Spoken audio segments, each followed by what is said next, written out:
தமிழகத்தினோட பொருளாதாரத்தை இப்போ கரண்ட்டாக வந்து $300 பில்லியன் இருக்குது.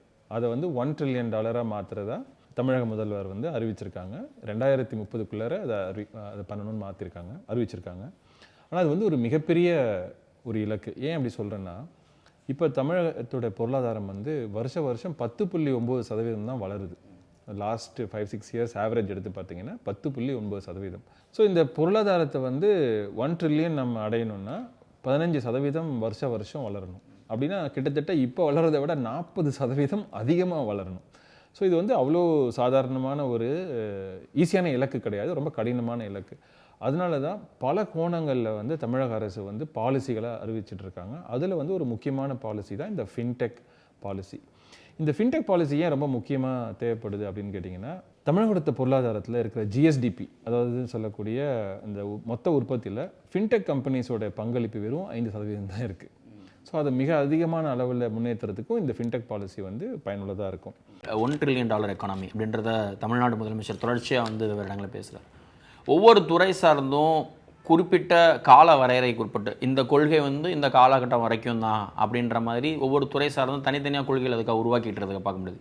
இந்த $1 ட்ரில்லியன் எக்கானமி அப்படின்ற கனவை நோக்கி வந்து ஏன் இந்த மாதிரி தனித்தனியாக முதல்ல கொள்கைகள் வந்து உருவாக்குறதுக்கு ஒரு தேவை இன்னைக்கு சூழ்நிலை இருந்திருக்கு? இந்த $1 ட்ரில்லியன் கனவு அப்படிங்கிறது இருக்குல்ல, எப்பயுமே வந்து நம்ம தமிழில் சொல்கிற மாதிரி உள்ளுவதெல்லாம் உயர்வுள்ளல் அப்படிங்கிறது இப்போ பெரிய பணக்கார நகரத்தை காண்ற கனவு கிடையாது. இது என்ன அப்படின்னு கேட்டிங்கன்னா, இப்போது இந்த இந்தியாவில் இருக்கக்கூடிய பல மாநிலங்களுடைய பொருளாதாரம் எடுத்துக்கிட்டிங்கன்னா, வளர்ச்சியை வந்து மக்கள் மையப்படுத்தின வளர்ச்சி இருக்குல்ல, அது வந்து நம்ம ஊரில் தான் ரொம்ப பெரிய அளவில் நடந்திருக்கு. கேரளாவில் வந்து நம்மளோட கொஞ்சம் வந்து அந்த சோஷியல் செக்டருங்கிறதுல முன்னேறி இருந்தால் கூட பொருளாதாரத்தில் வந்து அவங்க பெரிய வளர்ச்சி இல்லை. அவங்க பெரும்பாலும் வந்து வெளிநாடுகளில் போய் வேலை செஞ்சு அதுலேருந்து வரக்கூடிய பணத்தை வச்சு தான் அவங்க பொருளாதாரம் இயங்கிட்டு இருக்கு. ரெமிட்டன்ஸ் எக்கானமின்னு சொல்லுவோம்ல, அந்த மாதிரி. நம்மளது அப்படி கிடையாது. நம்ம வந்து இந்தியாவிலேயே 2வது மிகப்பெரிய பொருளாதார சக்தியாக வளர்ந்துருக்கோம். வெறும் பணம் இருக்கிறது மட்டும் இல்லை, பொருளாதார சக்தியாக வளர்றது இருக்குல்ல, அந்த மாதிரி பண்ணும்பொழுது நம்ம ஏற்கனவே என்ன பண்ணியிருந்தோமோ அதே தான் பண்ணியிருந்தோம். அது பண்ணியிருந்தால் போதும்னு இருக்க முடியாது. ஏன்னா உலகம் வேறு இடத்துல ஓடிட்டு இருக்கும்பொழுது நம்ம அதை போய் பிடிக்கணும். அது புதுசாக என்ன வருதோ அதில் முன்னோட்டம் ஓடுறதுக்கு ரெடி ஆகணும். அப்போது இதெல்லாத்தையும் பார்த்து அதற்கு உண்டான கொள்கைகளெல்லாம் வகுத்து அதற்கு உண்டான முதலீடுகளை ஈர்த்து அப்போ வந்து அதெல்லாம் பண்ணும்பொழுது இந்த $1 ட்ரில்லியன் கனவு வந்து நிஜமாகிறதுங்கிறது மட்டும் இல்லை. அதெல்லாம் எதுக்கு பண்ணுறோம்னு கேட்டிங்கன்னா, மக்களுடைய வாழ்க்கை உயரணும், வேலைவாய்ப்புகள் பெருகணும் அப்படிங்கும்போது அப்போ புதிய துறைகளில் தான் நிறைய வேலைவாய்ப்பு வரப்போகுது. இப்போது நம்ம பொருளாதாரத்தை எடுத்துக்கிட்டோம் அப்படின்னு சொன்னோம்னா, அதில் 3 பகுதிகள் இருக்குதுன்னு உங்களுக்கு தெரியும் இல்லையா? ஒன்று வந்து ஆரம்பத்தில் வெறும் வேளாண் துறை தான் பெரிய துறையாக இருந்தது. அப்புறம் உற்பத்தி துறை இருந்தது. அது 2 தான் இருந்தது. இப்போ 3ஆவதாக வந்து சேவைத்துறைன்னு ஒன்று வந்தது. அது வந்ததற்கு பிறகு என்ன ஆயிடுச்சு அப்படின்னு கேட்டிங்கன்னா, இந்த ஒரு மொத்த பொருளாதாரத்துக்கு இவங்க 3 பேரும் எவ்வளவு பங்களிக்கிறாங்க அப்படிங்கிறது இருக்குல்ல, அது தலைகளாக மாறிடுச்சு. எப்படி மாறிடுச்சுன்னா, இப்போ வேளாண் துறை வந்து நம்மளுடைய உள்நாட்டு உற்பத்தி மதிப்பு இருக்குல்ல, தமிழ்நாட்டில் பங்களிப்பு வந்து 15 விழுக்காடு தான் இருக்குது. சேவைத்துறை தான் ரொம்ப பெருசு. மீதி இருக்கிறது வந்து 15 இது ஒன்று, அதாவது 55 இருக்குது. மீதி வந்து உற்பத்தித்துறை. இப்போ இது இருக்கும்போது நம்ம என்ன செய்ய வேண்டியிருக்குன்னு கேட்டிங்கன்னா, இது 3 துறைகளுக்கும் வந்து தனித்தனியாக கொள்கைகளை வகுத்துக்க வேண்டியதாக இருக்குது. ஒன்று. இன்னொன்று வந்து என்ன செய்ய வேண்டியிருக்குன்னா, உலகம் வந்து பெரிய அளவில் அதிவேகமாக மாறிக்கிட்டு இருக்குது.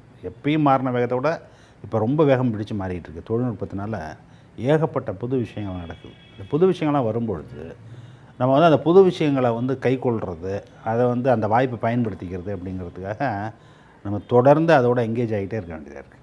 இப்போ அதற்காக தான் வந்து நம்ம என்ன செய்ய வேண்டியிருக்கு அப்படின்னா, தனித்தனியான ஒரு கொள்கைகளை உருவாக்க வேண்டியிருக்கு. அது ஒன்று. இந்த பாலிசி வந்து 2025 வரைக்கும் தான் வேலிட்.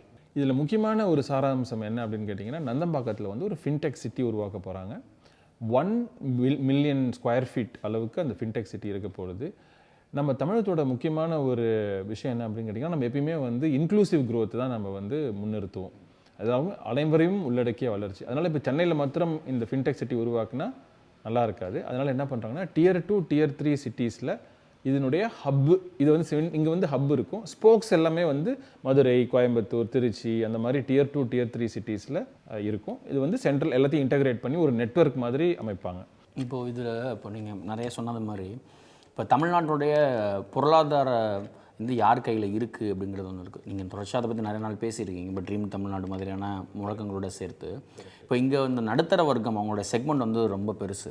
இப்போ அவங்களோட இன்வெஸ்ட்மெண்ட் ஐடியாஸு, எதிர்கால நலன்கள் சார்ந்து யோசிக்கிறது அப்படின்னு இந்த ஃபின்டெக் சம்மந்தமான பாலிசியாக இருக்கட்டும், அது சம்மந்தமான தொழில்களாக இருக்கட்டும், அதில் வந்து மிக முக்கியமான இது வந்து அது டிஜிட்டல் இன்வெஸ்ட்மெண்ட்ஸ், அதர் இன்வெஸ்ட்மெண்ட்ஸ் பார்க்குறது, அதை ஒட்டின டேட்டா அனலிட்டிக்ஸ் தொழில்கள், இதெல்லாமே வந்து இப்போ தமிழ்நாடு மாதிரியான மாநிலத்தில் இப்போ இன்னொன்று அவங்க சொல்லும்போது வந்து அந்த பாலிசி வந்து சொல்லும்போது மும்பை வந்து இருக்குது, அது வந்து ஒரு ஃபினான்ஷியல் கேபிட்டலாக இருக்குது, ஃபினான்ஷியல் கேபிட்டல் ஹப்பாக இருக்குது. இப்போ பெங்களூர் இருக்குது, அது டெக்னாலஜிக்கல் கேபிட்டல் ஒரு ஹப்பாக வந்து இருக்குது. இப்போ ரெண்டையும் சேர்ந்த மாதிரி சென்னையை உருவாக்கணும் அப்படின்னு. ஆனால் அதர் சைடு வந்து இங்கே ஒரு 7-8 சிட்டிஸ்க்கு மேலே அந்த சென்னைக்கு சப்போர்ட் பண்ணுறதுக்கு வந்து உகந்த வகையில் இருக்குது. இப்போது ஏற்கனவே தமிழ்நாடு இங்கே உருவாக்கி வைத்திருக்க இந்த பொருளாதாரம், அங்கே இருக்கக்கூடிய மிகப்பெரிய நடுத்தர வர்க்க மக்கள், இன்னொன்று இந்த எக்ஸிஸ்டிங் கட்டமைப்பு, இது எவ்வளோ தூரம் உதவியாக இருக்கும்னு நினைக்கிறீங்க இந்த சவாலை கடக்கிறது? மிகப்பெரிய லெவலில் உதவி. ஏன்னா ஃபின்டெக் வந்து பூம் ஆகணும்னா நிறைய மிடில் கிளாஸ் இருக்கணும். எந்த ஒரு சமூகமும் வளர்ந்த சமூகமாக மாறினதுக்கு ஒரு உதாரணம் என்னென்னா அந்த சமூகத்தில் எவ்வளோ மிடில் கிளாஸ் இருக்கிறாங்க அப்படின்னு பார்க்கணும். தமிழ்நாட்டோட அர்பனைசேஷன் பர்சன்டேஜ் வந்து கிட்டத்தட்ட 57%. த மோஸ்ட் அர்பனைஸ்டு ஸ்டேட் இந்தியாவிலே எது அப்படின்னு கேட்டிங்கன்னா தமிழ்நாடு தான். ஸோ அந்த மோஸ்ட் அர்பனைஸ் ஸ்டேட்டில் எப்படி ஆகுது அப்படின்னு கேட்டிங்கன்னா அந்த அர்பனைசேஷனுக்கு முக்கியமான காரணமே அங்கே இருக்கிற மிடில் கிளாஸ் தான் ஆக்சுவலாக. ஸோ அப்போ மிடில் கிளாஸ் என்னென்னா அவங்கள்ட்ட பணப்புழக்கம், they have disposable income. Disposable income எந்த சமூகத்தில் இருக்கோ அந்த சமூகத்தில் தான் ஃபினான்ஷியல் சர்வீசஸ் ப்ராடக்ட்ஸை நம்ம கொண்டு போய் விற்கவே முடியும் இல்லைங்களா? இப்போ one of the financial service ப்ராடக்ட்னா இன்சூரன்ஸை விற்கணும்னா ஃபஸ்ட்டு அவனுக்கு சோத்துக்கெல்லாம் எல்லா பிரச்சனையும் சால்வ் பண்ணால் தான் அவன் வந்து ரிஸ்க்கை பற்றி யோசிப்பான். எனக்கு வாழ்க்கைக்கு வந்து சோறே கிடைக்கலன்னா எனக்கு ரிஸ்க் இருந்தால் என்ன இல்லாட்டினா என்ன அப்படின்னு சொல்லிட்டு யோசிப்பான். ஸோ அந்த மாதிரியான சமூகம் நம்மள்ட்ட இருக்கிறதுனால அதே சமயத்தில் தமிழ்நாட்டில் வந்து சென்னை மாத்திரம் இல்லை, சென்னையை சுற்றி ஒரு 7-8 பெரிய சிட்டிஸ் வந்து வளர்ந்த சிட்டிஸாக இருக்குது. அதுக்கு உதாரணமே நம்ம தமிழ்நாட்டில் எத்தனை ஏர்போர்ட் இருக்குன்றதை நீங்கள் கணக்கெடுத்திங்கனாலே ஒவ்வொரு எந்தெந்த சிட்டிஸ்லாம் ஏர்போர்ட் இருக்குன்னு தமிழ்நாட்டில் பார்த்தீங்கன்னா அவங்க சிட்டிலாம் வளர்ந்த சிட்டி. கோயம்புத்தூர், தூத்துக்குடி, மதுரை, திருச்சி அப்படின்னு பார்த்தீங்கன்னா வந்துடும். சேலம் எல்லாமே வந்துடும் இல்லைங்களா?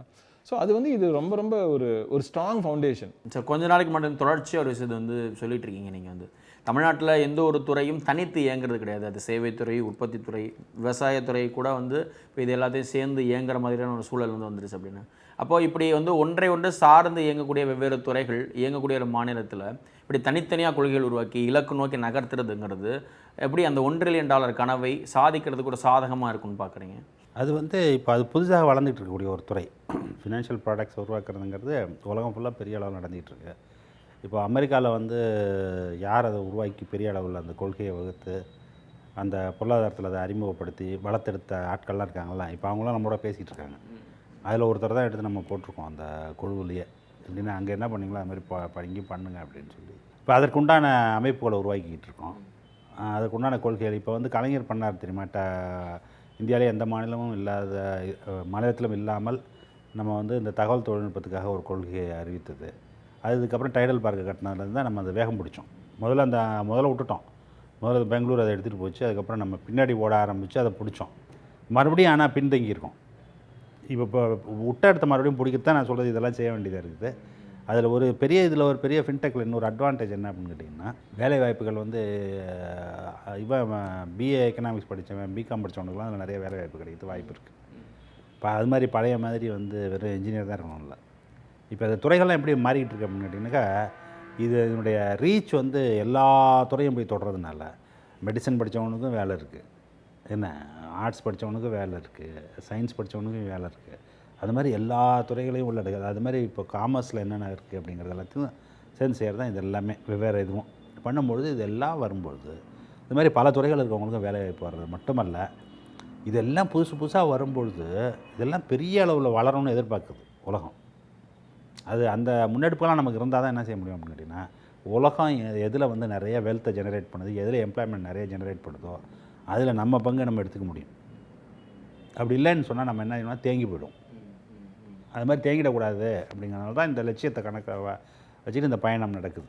இப்போது கவர்மெண்ட் சொல்கிற அந்த இன்ஃப்ராஸ்ட்ரக்சர் டெவலப்மெண்ட், இப்போ இந்த பட்ஜெட் ஃபஸ்ட் பட்ஜெட் இந்த கவர்மெண்டோட பட்ஜெட் வந்து அறிவிக்கும் போது இடைக்கால பட்ஜெட்டை திருத்தி ஆட்சிக்கு வந்தோன்னா ஜூன் மாதம் போட்ட அந்த பட்ஜெட்லேயே அந்த ஃபின்டெக் சிட்டின்னு நாங்கள் ஒன்று அமைக்க போகிறோம் அப்படின்னு சொல்லி சொன்னாங்க.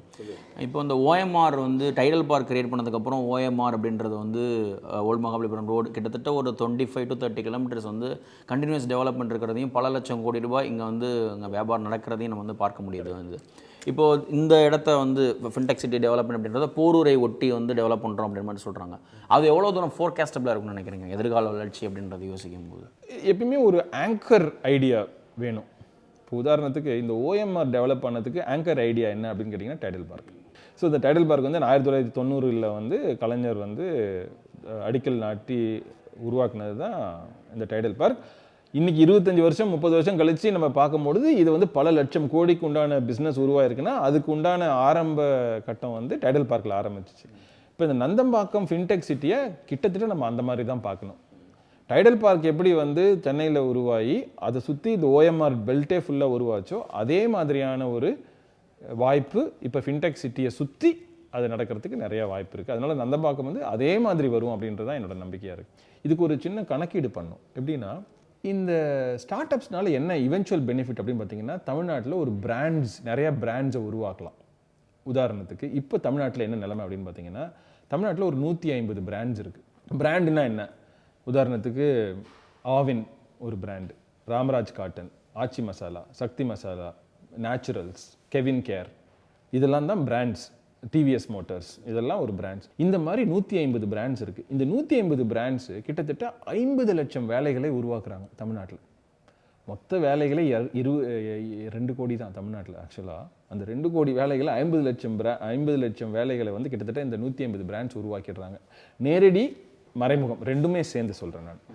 அப்போது இந்த பொருளாதாரத்துலேயும் கிட்டத்தட்ட 25% பொருளாதாரம் வந்து இந்த 150 பிராண்ட்லேருந்து வருது. இப்போ நம்ம தொழில் முனைவோர் அதிக அளவில் உருவாக்கணும்னா என்ன ஆகும் அப்படின்னு கேட்டிங்கன்னா இந்த 150 பிராண்டை ஒரு 500 பிராண்டாக நம்ம உருவாக்கிட்டோம்னா தமிழ்நாட்டில் இன்னொரு 200-300 பிராண்ட் உருவாக்கிட்டோம்னா ஆட்டோமேட்டிக்காக 300 பில்லியனாக இருக்கிற இந்த பொருளாதாரம் $1 trillion நோக்கி போகும். அதனால தான் இந்த ஸ்டூடெண்ட்ஸ்லாம் மாஸ் ஆண்டர்பிரினர்ஷிப், தொழில் முனையை நோக்கி போங்க, ஸ்டார்ட் அப்ஸை உருவாக்குங்க அப்படிங்கிறத முன்னிறுத்தி பேசிகிட்டு இருக்காங்க.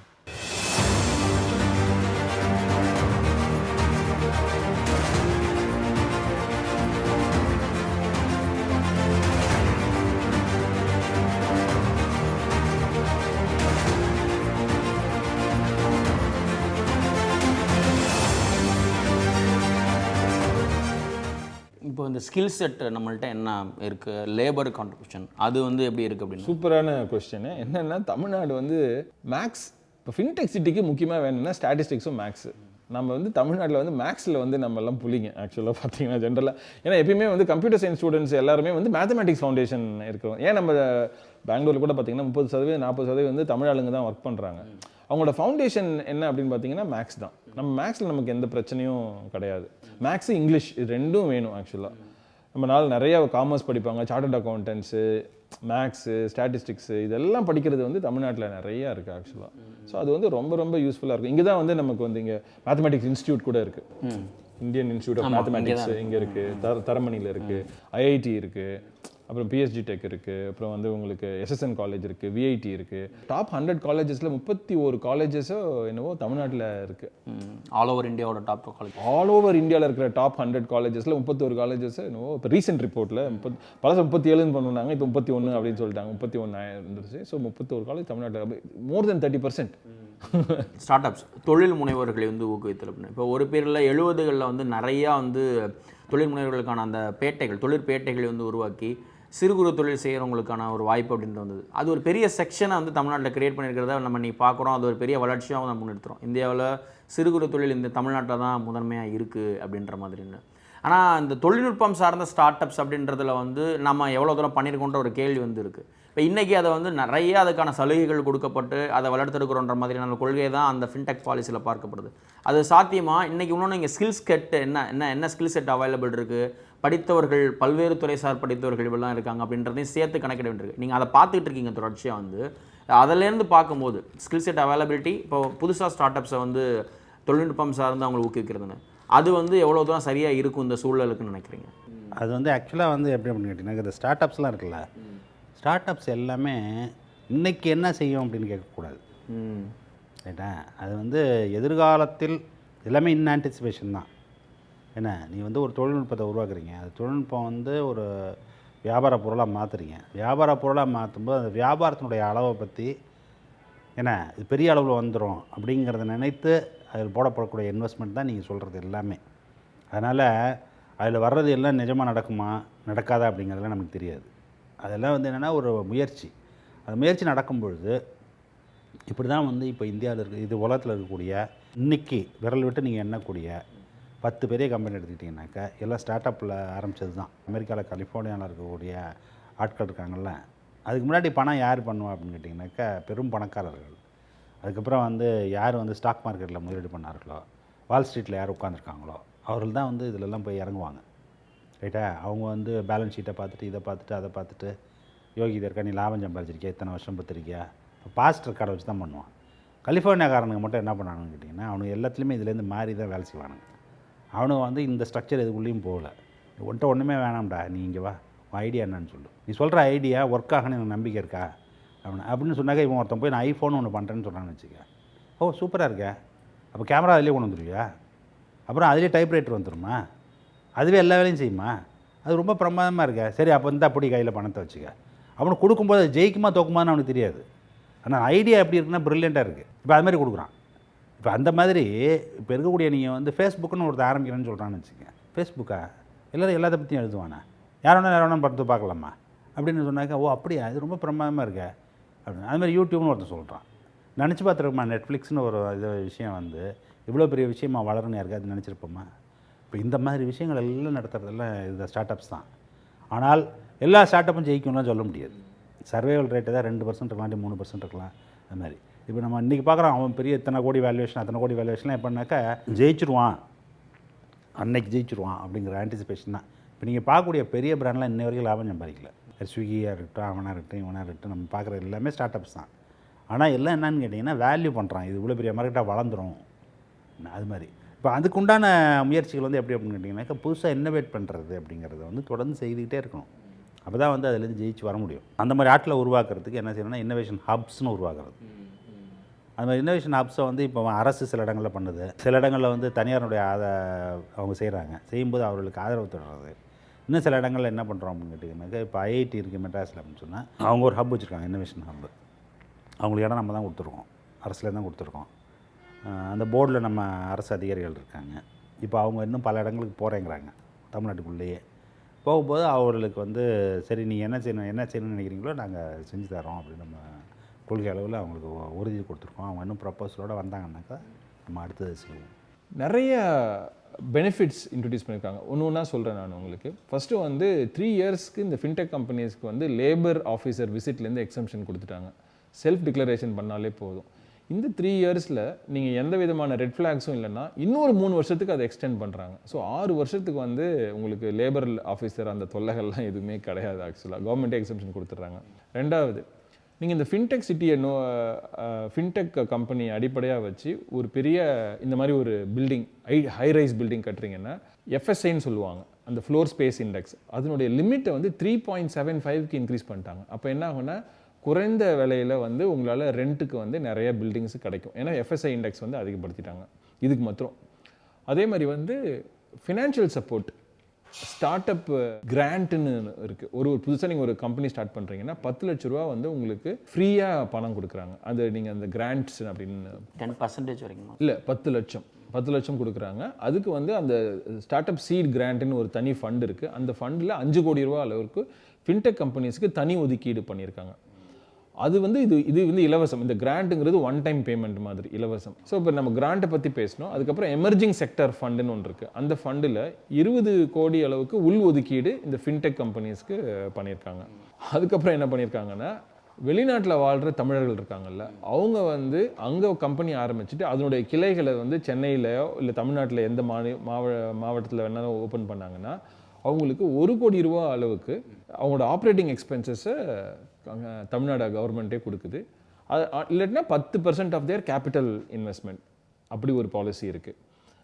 அப்புறம் வந்து தமிழ்நாட்டிலே நீங்கள் அந்த கம்பெனி ஸ்டார்ட் பண்ணுறாங்க இல்லைங்களா, அவங்களுக்கு வந்து ஆப்ரேட்டிங் எக்ஸ்பென்சஸில் 75% வருஷத்துக்கு பெனிஃபிட், அவங்களுடைய ரீஇம்பர்ஸ்மெண்ட் பெனிஃபிட். அப்படி இல்லைன்னா 5 lakhs per year maximum limit, either 75% or 5 lakhs per year. அது ஒன்று. அதுக்கப்புறம் ஃபின்டெக் ஆக்சிலரேட்டர் கிட்டுன்னு ஒன்று இருக்குது. அதுக்கு வந்து வருஷத்துக்கு 2 லட்ச ரூபா மேக்ஸிமம், இல்லைனா 50% ஆஃப் த டோட்டல் எக்ஸ்பென்ஸு. அது இல்லாமல் ஜிஎஸ்டி இருக்கு இல்லைங்களா, ஜிஎஸ்டியில் தமிழ்நாட்டோட ஸ்டேட் கான்ட்ரிபியூஷன் எஸ்ஜிஎஸ்டின்னு பேர். அந்த எஸ்ஜிஎஸ்டியில் 100% reimbursement for fintech companies up to 5 lakhs. Either 100% or up to 5 lakhs. அதே சமயத்தில் இந்த ஃபின்டெக் சிட்டி எங்கெங்கெல்லாம் வந்து உருவாக்குறாங்களோ அங்கெல்லாம் வந்து அன்இன்டரப்டட் பவர் சப்ளை பாலிசின்னு ஒன்று கொண்டு வந்திருக்காங்க. அதனால் என்னென்னா நீங்கள் 10 மெகாவாட்டுக்கு மேலே நீங்கள் யூஸ் பண்ணிங்கன்னா அவங்களுக்கு கரண்ட் கட்டே ஆகாது. கண்டினியூஸாக கவர்மெண்ட்லேருந்து கரண்ட் கொடுப்பாங்க. இன்னும் 3 விஷயங்கள் இருக்குது. அது சொல்லிட்டுன்னா அந்த மொத்த பெனிஃபிட்ஸும் முடிஞ்சிடும். அது வந்து எம்ப்ளாய்மெண்ட் அசிஸ்டன்ஸ் ஸ்கீம் அப்படின்னா இப்போ சப்போஸ் நான் ஒரு 5 எம்ப்ளாயீஸ் இருக்கேன், அவங்களுக்கு வந்து நம்ம பிஎஃப் கான்ட்ரிபியூஷன் கொடுக்கணும் இல்லைங்களா. அந்த பிஎஃப் கான்ட்ரிபியூஷனில் எம்ப்ளாயர் கான்ட்ரிபியூஷன் ஒன்று இருக்குது. அந்த எம்ப்ளாயர் கான்ட்ரிபியூஷனில் 12% 48% வரைக்கும் தமிழ்நாடு கவர்மெண்ட்டே வந்து உங்களுக்கு ரீஎம்பர்ஸ்மெண்ட் பண்ணிடும். பேஸ்டாக நீங்கள் உங்களுக்கு எத்தனை பேர் வேலை கிடைக்கிறீங்கன்னு. இப்போ உதாரணத்துக்கு நீங்கள் 10 பேர் தான் வேலை எடுத்தீங்கன்னா உங்களுக்கு 12% கிடைக்கும். ஆனால் 100 பேருக்கு மேலேக்கு வேலை எடுத்தீங்கன்னா 48% வரைக்கும் உங்களுக்கு ரீஎம்பர்ஸ்மெண்ட் கொடுக்கும். சேலரி லிமிட் கிடையாது. சேலரி லிமிட் இல்லை, பிஎஃப் கான்ட்ரிபியூஷனில். அதான் அதுக்கு சேலரி லிமிட்லாம் எதுவுமே கிடையாது. 48% வரைக்கும் கொடுத்துட்றாங்க. அப்புறம் வந்து உங்கள் எம்ப்ளாயீஸ்க்குலாம் இந்த ஃபின்டெக்கில் வந்து சில கோர்சஸ் இருக்குது. இந்த நாஸ்காம் மாதிரியான ட்ரைனிங் அகாடமிஸ் இருக்குது. தமிழ்நாட்டில் கூட ஒரு ட்ரைனிங் அகாடமி இருக்குது, ஸ்கில்ஸ் டெவலப்மெண்ட் அகாடமி இருக்குது. இந்த அகாடமி சர்டிஃபைட் கோர்சஸை நீங்கள் எடுத்தீங்கன்னா அந்த கோர்ஸ் படிக்கிற உங்கள் எம்ப்ளாயீஸ்க்கு 100% ஆஃப் கோர்ஸ் ஃபீ வந்து கம்ப்ளீட்டாக கவர்மெண்ட்டே பே பண்ணுறாங்க. ஸோ நீங்கள் பே பண்ண தேவையில்ல. ஃபைனலாக என்ன பண்ணிட்டாங்கன்னா இந்த பெனிஃபிட் எல்லாம் வந்து புதுசாக தொடங்குற கம்பெனிக்கு மாத்திரம் இல்லை. இப்போ சப்போஸ் பெங்களூர்லேயோ ஹைதராபாத்லேயோ ஒரு ஃபின்டெக் கம்பெனி இருக்குதுன்னு வச்சுக்கோங்களேன். அந்த கம்பெனி அங்கேருந்து சென்னை வந்தாங்கன்னா அவங்களுக்கு இந்த பெனிஃபிட்லாம் கிடைக்கும். ஆனால் சென்னை வரதுக்கு சில விஷயங்கள் தடையாக இருக்கும். என்ன தடையாக இருக்கும்னா ரீலோகேட் பண்ணணும். ரீலோகேட் பண்ணும்போது அதுக்கு நிறையா காசு செலவாகும். அந்த காசில் 50% கவர்மெண்ட்டே எடுத்துக்கு. சப்போஸ் நீங்கள் ஒரு ஹைதராபாத்தில் ஒரு கம்பெனி வச்சுருக்கீங்க, அது நீங்கள் சென்னை வந்து இந்த பெனிஃபிட்ஸ்லாம் உங்களுக்கு கிடைக்கும், வரணும்னு நீங்கள் ஆசைப்படுறீங்க. ஆனால் வர்றதுக்கு உங்களுக்கு தடையாக இருக்கிறது என்ன அப்படின்னு கேட்டிங்கன்னா ரீலொகேஷன் எக்ஸ்பென்சஸ். கிட்டத்தட்ட 50% கவர்மெண்ட்டே கொடுக்குது. அப் டு 10 crores வரைக்கும் கவர்மெண்ட். இது வந்து மெகா ப்ராஜெக்ட். ஸோ இது எல்லாம் சேர்ந்தது தான் இந்த ஃபின்டெக் பாலிசி. இந்த ஃபின்டெக் பாலிசி வந்துச்சுன்னா என்ன ஆகும் அப்படின்னு கேட்டிங்கன்னா, ஃபின்டெக்கில் வந்து 2 பேர் இருக்காங்க. ஒன்று வந்து கன்சியூமர்ஸ், நுகர்வோர்கள். இன்னொன்று வந்து ப்ரொவைடர்ஸ். இதுதான் இந்த கம்பெனி ஸ்டார்ட் பண்ணுறாங்க. இது ஸ்டார்ட் பண்ணால் என்ன ஆகும்னு கேட்டிங்கன்னா, மக்களுக்கு வந்து பணப்புழக்கம் மிக அதிக அளவில் போய் சேரும். அதுக்கு தான் இதை முக்கியமாக பண்ணுறோம். ஏன்னா எக்கானமியை வந்து $1 trillion நோக்கி நம்ம வளர்த்தணும்னா மக்கள்கிட்ட பணத்தை கொண்டு போய் சேர்த்தா தான் அவங்க வந்து அதை வச்சு தொழில் பண்ணுவாங்க, வேறு விஷயங்கள் சென்று பண்ணுவாங்க. அதை கொண்டு போய் கொடுக்கறதுக்கு உண்டான முயற்சி தான் இந்த ஃபின்டெக் பாலிசி கவர்மெண்ட் வந்து ஏற்படுத்தியிருக்காங்க. இப்போ நீங்கள் முதல்ல பேசும்போதே குறிப்பிட்டீங்க ஒரு 10 ஆண்டு காலம் ஒரு லேகுங்க, அதை விட்டதை பிடிக்கிறதுக்காக ஓட வேண்டியிருக்கு அப்படின்னு சொல்லிட்டுன்னு. ஒரு பக்கத்து கனவு இருக்குது, இன்னொரு பக்கத்து இந்த ஸ்டாக்னைசேஷனோட எஃபெக்ட் வந்து இருக்குது. இந்த சவால்களை எப்படி சமாளிச்சிட்டு இருக்கீங்க? அந்த கொள்கை உருவாக்கங்கள்லாம் வந்து அந்த சவால்களையும் சமாளிக்கக்கூடிய வகையிலையும் சேர்த்து எப்படி உருவாக்கிக்கிட்டு இருக்கீங்க? அதுதான் இப்போ வந்து எதெல்லாம் நம்ம எந்த துறையெல்லாம் கவனிக்காமல் விட்டுருக்கோங்க அதெல்லாம் பார்த்து கவனிக்கணும். அதுக்கப்புறம் வந்து அது செயல்படுறதுல வந்து எங்கெங்கே இடைஞ்சல்கள் இருக்குதுன்னு பார்க்கணும். அதுக்கப்புறம் வந்து இந்த அமைப்பெல்லாம் இயங்கும் போது அப்படின்னா தனித்தனியாக இயங்கும் இல்லையா. இது ஒரு துறை அது ஒரு துறைன்னு இயங்கிட்டு இருக்கோம். இந்த துறைகளெல்லாம் ஒருங்கிணைத்து அதெல்லாம் வந்து எல்லோரும் ஒரே ஒரு இதோட இயங்கணும் அப்படின்னு சொன்னோம்னாக்கா அப்போ வந்து இதுதான் வேணும். இந்த மாதிரி இது ஒரு ஆங்கர் லைன்னு சொல்லுவோம்ல. இப்போ இது $1 trillion ஒரு ஆங்கர் லைன் அது இருந்தது அப்படின்னு சொன்னோம்னாக்கா ஒவ்வொருத்தரும் இப்போ அதை நோக்கி பயணிக்கணும் அதை நோக்கி பயணிக்கணும் அப்படின்னு சொல்லும்போது எல்லோரும் ஒருங்கிணைந்து ஒரு சிங்க்ரனியோட மூவ் பண்ணுறது அப்படிங்கிறது சாத்தியப்படும். அதுக்கு உண்டான வேலைகள் தான் இப்போ பண்ணிகிட்டு இருக்கோம்.